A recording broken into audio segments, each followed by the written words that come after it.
Welcome to JustWannaQuilt, a research podcast coming out of Tulane University Law School, where we explore all kinds of things, stories about quilting, tools, field trips, maybe some famous quilters stop by, and, of course, a little bit of copyright thrown in just for fun. I'm Elizabeth Townsend-Guard, your host. I'm a law professor at Tulane University Law School. I also hold 2 fellowships right now, one at the Business School and one at the Newcomb Institute at Tulane. And I just want to quilt. So today we're talking with Meghan Romere. She is a law student at University of Texas at Austin. And she has gotten her grandmother's sewing machine out and her grandmother's stash, and she is making masks. My name is Meghan Romere, and I'm calling from Austin, Texas. Awesome. How is Austin, Texas at the moment? We are recording on Tuesday, April 21st, 2020, just so we have a sense of, so how is Austin? It seems okay. I haven't heard any bad news, but I also haven't been out in weeks. So Right. Right. What were you doing before this happened? I'm a law student at the University of Texas. Oh, awesome. So you and Haley are both in the same situation. What year are you? Are you a 3L as well? No, I'm a 2L. Oh, so 2Ls are a little bit better because you're not the 1L year, which is stressful. 3Ls graduating, so you're like the sweet spot of this. I was actually talking to a friend about that the other day. I was like, man, am I glad I'm a 2L this year and not either of the other 2. I know, terrible. We all want to be 2Ls. All right, and so the other question we always ask is, tell me, do you have a memory of someone sewing or quilting in your life? What's your first memory? Yeah, actually, my grandmother taught me how to sew. I used to spend summers at her farm down north of Houston, and she taught me how to sew when I took interest when I was 10. She used to make us PJs and quilts and all this stuff for Christmas gifts and things like that. And so when I took interest, she was all over teaching me how, and so we spent a few summers sewing together and quilting. Oh, nice. Very nice. Actually, the same sewing machine. Same sewing machine. Awesome. What kind of sewing machine are you using? What are you sewing with right now? It is a white 1780. Nice. So, yeah. Right. Yeah. Classic, right? Yeah. Yeah. Awesome. All right. So one more question about you, and then we'll get into what you've been doing. So what are you studying in law school? What's your focus at law school? Do you know yet? I'm not totally sure. I gravitated towards litigation. I'm more of a people person, so transactionals, I find it kind of boring. So I do like the excitement of a courtroom and just getting to interact with people and clients and feeling like you're helping. Yeah. So I've gravitated towards litigation. I don't really know what that means long term, especially now given the world. Yeah. So we'll see. Huh. Okay, cool. All right. So Haley thought you would be a great guest for Just Wanna Quilt, our COVID-19 special edition, because you are making masks. Am I right? Yes. All right. Tell me what's going on. What are you making?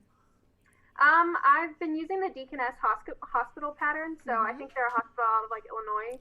Yeah. And posted a pattern, and it was a couple weekends, and I had played The Sims for 16 hours straight, and I can't do this anymore. I need to find something to do.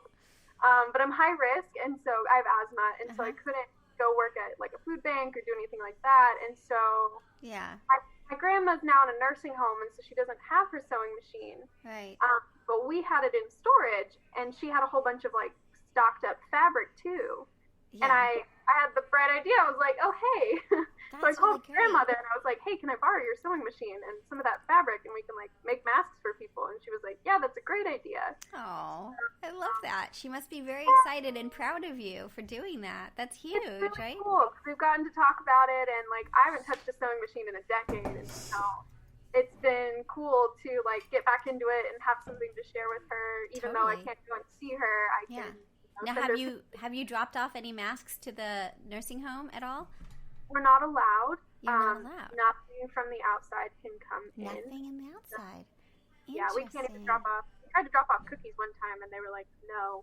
But on Easter, we went and held a sign in front of her window. You did? Oh, yeah. That's nice. Oh, that's really interesting. All right, so you're doing the deaconess style, which is a very popular style. It got early attention, and it's become the standard. All the questions, so you're using cotton fabric, I imagine? Yes. And are you using elastic? I'm not, actually. So I couldn't find elastic. I actually have one right here. Let me see. That I've kept for myself. Nice job. I had a failed crochet phase where I learned crochet. Are you using crochet for the ties?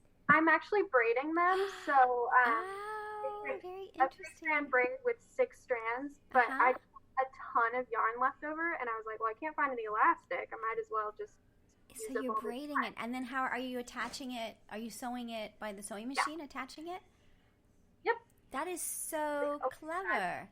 I like that. I haven't seen it. Haley, have you seen that one? I haven't seen that. No, I haven't. It's actually why I wanted to have Meghan on, because I saw on Instagram that she was doing the braided ties, and I was like, that is so cool. It is. Like, I love How that. are they washing? Did you try it in the wash? This one's gone through the wash. They're going through okay. I wish I was a better sewer and could figure out how to not get them to fray on the ends a little bit, but because there's 4 seams on this end from sewing it and then pleating it and then sewing on the thing. It's holding together fine. Yeah, I think it's fine too. These are not long-term masks. No, and I can always make more. And I've told people I've delivered them to. I'm like, if they fall apart, let me know and I'll make it. That's very kind. So where are your masks going? Where are you who are you giving them to? You're giving them, you're not selling them, right? Yeah, I'm not selling them. Some people are donating to help with supplies and stuff. Yeah. But I'm mostly giving them to friends and family, people who've reached out to me on social media. Yeah, me too. I gave them to a team of H-E-B workers. H-E-B is a grocery store chain. And I have a friend that I ran cross country with in high school who's a team lead. And she texted me and was like, our team, we have these disposable masks, but they're falling apart.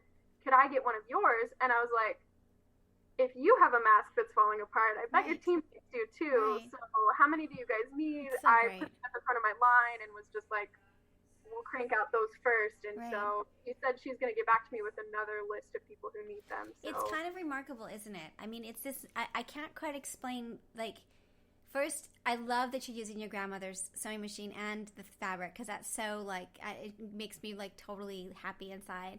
And second, I think it's kind of, your experience is a lot like my experience, which is I'm making as many as I can, and I'm helping the people around me, and it's very local, and it's very random, and that's totally okay. That's kind of, I mean, there's some groups that are super organized, and they're making, 5,000 masks in, 3 days or whatever. That's not me. I'm just okay, people stumble upon me, or I know them, or friends or family. And it's also interesting, I don't know if you've had this experience of connecting me back with people that I hadn't talked to with for a long time, but I have a lot of love in my heart for. Do you feel that way? Absolutely. Yeah.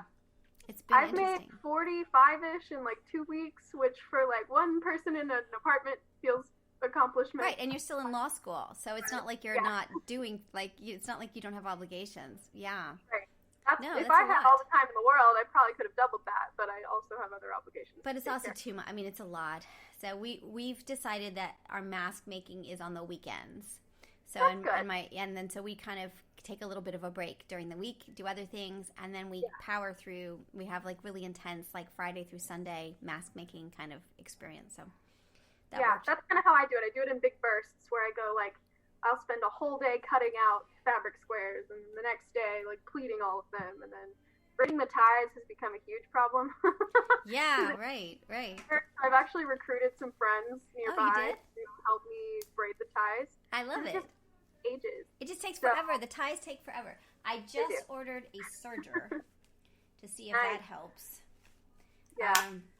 And I was really on the fence. It took me a while to order the serger because I don't want to have to keep making masks. But I don't see any time soon when we're not making masks. So, I broke down Haley today and I ordered it because I was like, oh crap, we're gonna have to be making more of them. So, I have a feeling we'll need them for the next at least few months. So I think so too. Especially with everybody reopening. This is just my opinion, but with everything reopening, even if it is in steps and stages, there's going to be a second wave, and people are going to need to be prepared. And I think we need to normalize masks as part of our everyday life. And I think they are becoming more and more normalized. I mean, I was at CVS yesterday, and it says face masks are encouraged on the door. Really? Interesting. Right here, you have to wear them if you go inside a public building. Yeah. So every time I walk out of my apartment, I have to wear one. That's really interesting. You don't have to wear it outside as long as you're social distance, but if you go inside any building, so my apartment building technically counts as like an inside building. I was thinking about like how long are we gonna make this, and I was like, should I start making the Christmas masks? I'm like, should I get ahead? Because quilters and sewists and crafters always do Christmas in July because we're getting ready. We want to do it ahead of schedule. So I was like, oh no, is that what we're going to be giving people for the holidays, or like holiday masks, like stocking stuffers? Right. Should we be ordering Halloween fabric? And I don't know. It's not good. So, well, I am just so thrilled that you're part of all of this. Do you feel like, tell me more about your generation. Do you feel like there's others that want to learn how to do this? Or do you, like, how are your friends reacting to you making masks? Are you an anomaly? Or are you or are they, other people making masks too? I think I'm an anomaly in that I know how to sew and I have access to a sewing machine. Yeah. Because that's pretty rare. Before I realized we still had my grandmother's machine, I went and looked at trying to buy one. Yeah. And there were none available. I know. $500. I know. We talked to the distributors of them, and they said they're out until August, and that they're all like Amazon's running low, Walmart. As I said, the serger I've been looking for, I've been like, there's one serger I want, and it came up on Amazon today, and I was like, I'm getting it now because it was like out everywhere. Honestly, that was probably a smart move. Yeah. So I think everybody wants to help. I have a friend who lives in Dallas, and she's making masks now after she saw me do a couple of Instagram posts about the ones that I was making. Mm-hmm. And so I gave her basically my pattern and was like, here, this is what I've been doing. So she's also braiding ties. But I think she's using the Deaconess pattern as well. But I don't know a ton of people my age that are making masks. Interesting. None of my close friends are. Yeah. I'm one of the only ones who knows how to sew. I know my fiance's mother is making them. She has a machine. That's nice. But are you bonding over the making of masks together? No, because I haven't seen her in like a month and a half. Yeah. But she asked me. She's not on Instagram, so she didn't know I was making masks, and so she asked me, "Do you guys need any masks?" And I was like, "Nope, I'm making them too." So I'm not actually sure she knew that I knew how to sew. That's so funny. That's She's really a dancer. So she makes costumes all the time. Got it. Interesting. Well, I just think this is so insanely awesome. I think it's really cool. Do you have summer plans? What are you going to be doing for the summer? Do you know yet? I was supposed to be working for a firm in Washington, D.C. We're all like, will that happen? Will that not? Will I be making masks all summer? Will I, Yeah, so a lot of my summer plans have been upended.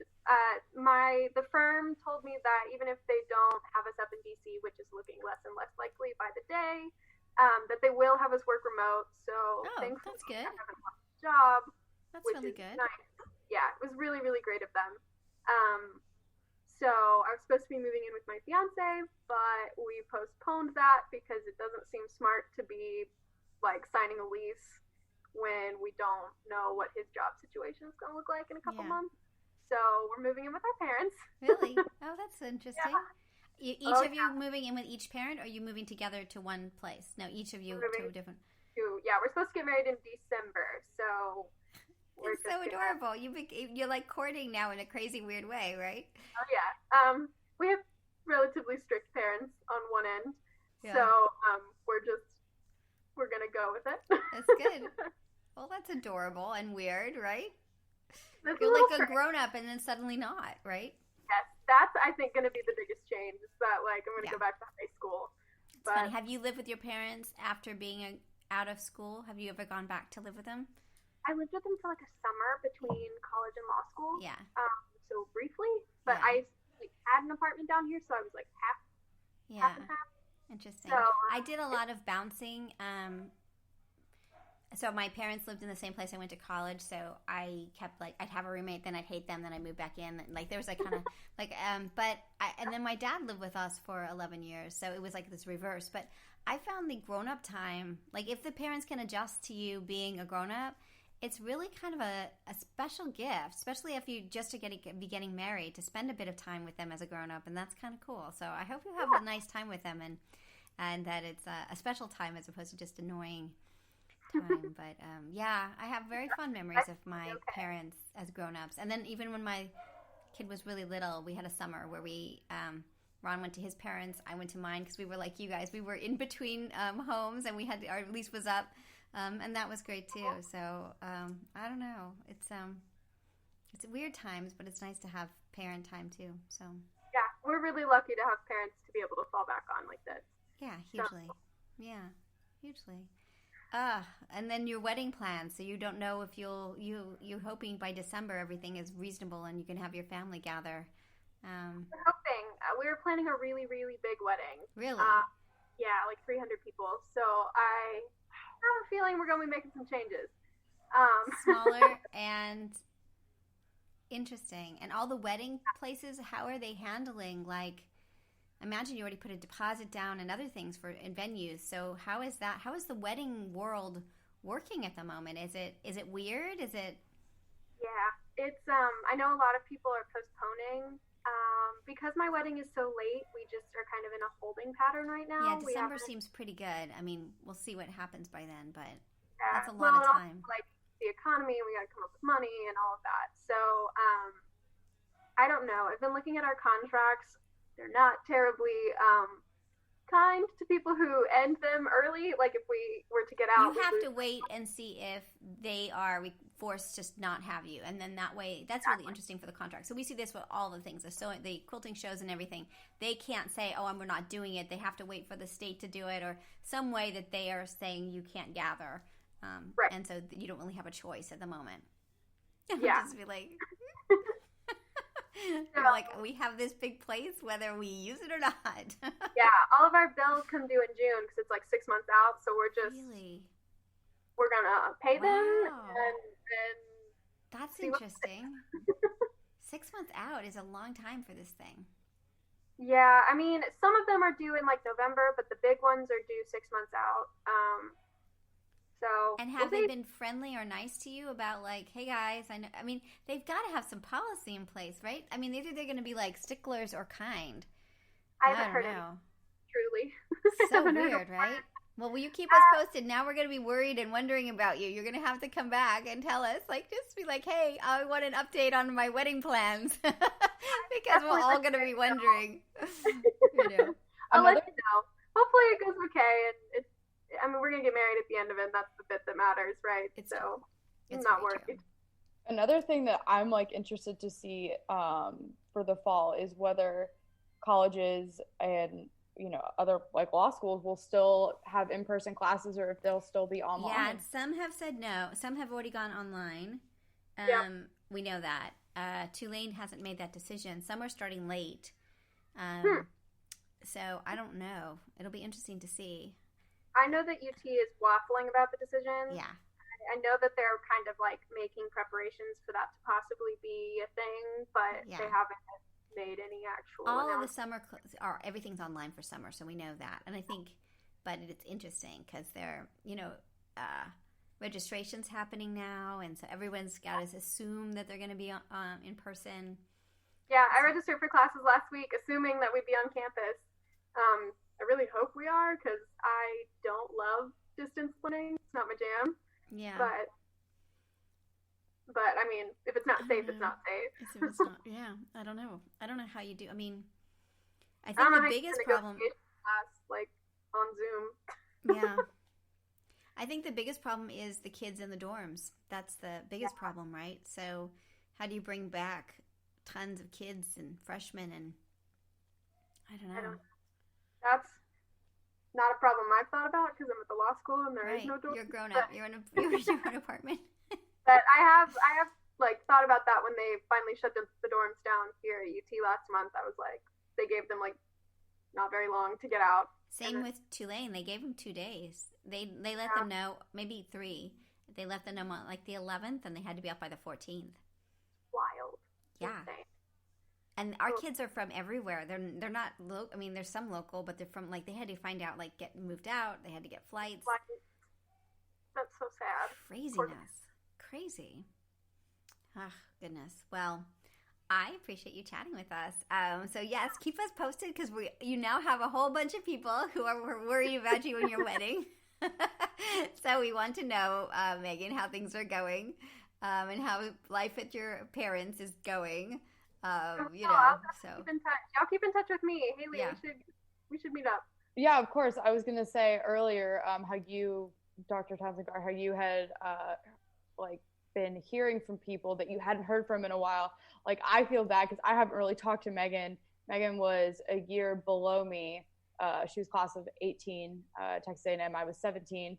And like, I feel bad I haven't kept up with her because she is my sorority sister. She's also in law school.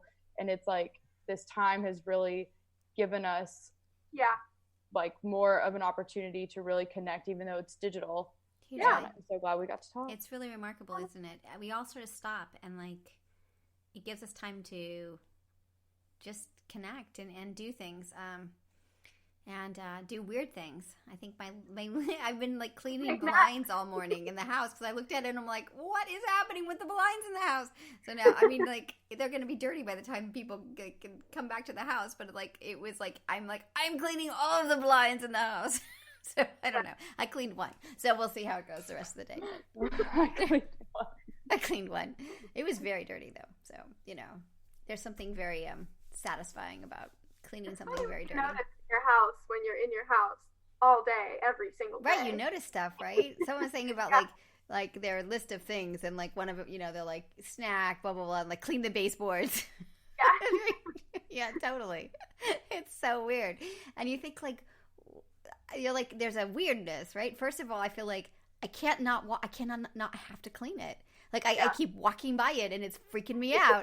And then I think, like, why are you cleaning this? This is the dumbest waste of your time. But I've noticed that about the outside of my, like, window to my bathroom. Are you like, I must clean so them? Dirty. And I'm like, why am I cleaning the outside of the window? But it's just, it bothers me so much that it's dirty. Because you're stuck in this space, and you don't have time. And now you're like, oh, look at that, you know? So that's me with the laundry. I do the laundry like every 3 days. Like, there, like 3 days will go by and I'll be like, I haven't done the sheets. I really need to. Yeah. Exactly. I've been doing that because I've been wearing the same like 5 outfits because they're my comfy outfits. So I do laundry like every 3 days. Yes, it's true. Like what our quarantine clothes, and like when you need to get dressed up to be on Zoom, right? So ridiculous. So, well, thank you again for chatting. I really do appreciate it. It's so much fun, and do keep us posted on how everything's going. And I'm so glad you're making masks. It's super great. Thank you for having me. This has been fun. And we're collecting masks right now because we want to have a record of what people. So I would love for you to send us a mask in your story, so that we have it. It would be really great, and we'd go with the podcast that we just did. So. Awesome. Yeah, just tell me where to send it, and I'll have it. I'll have Haley. We'll send it to the law school, and super great. Oh, well, thank you again. All right, hold on. Let me turn off the recording. Oh, you okay with us posting this? You don't need to review it? No. Okay, cool. Awesome. I don't think I said anything. You were not naughty. It was good. So you've been listening to Just Wanna Quilt, a research podcast coming out of Tulane University Law School. And I'm Elizabeth Townsend Garr. If you like this podcast, keep listening. Also, we have a Facebook group. Come join us. We talk about a lot of things. We also have an Instagram account. And of course, most importantly, I really hope you get a chance to quilt today.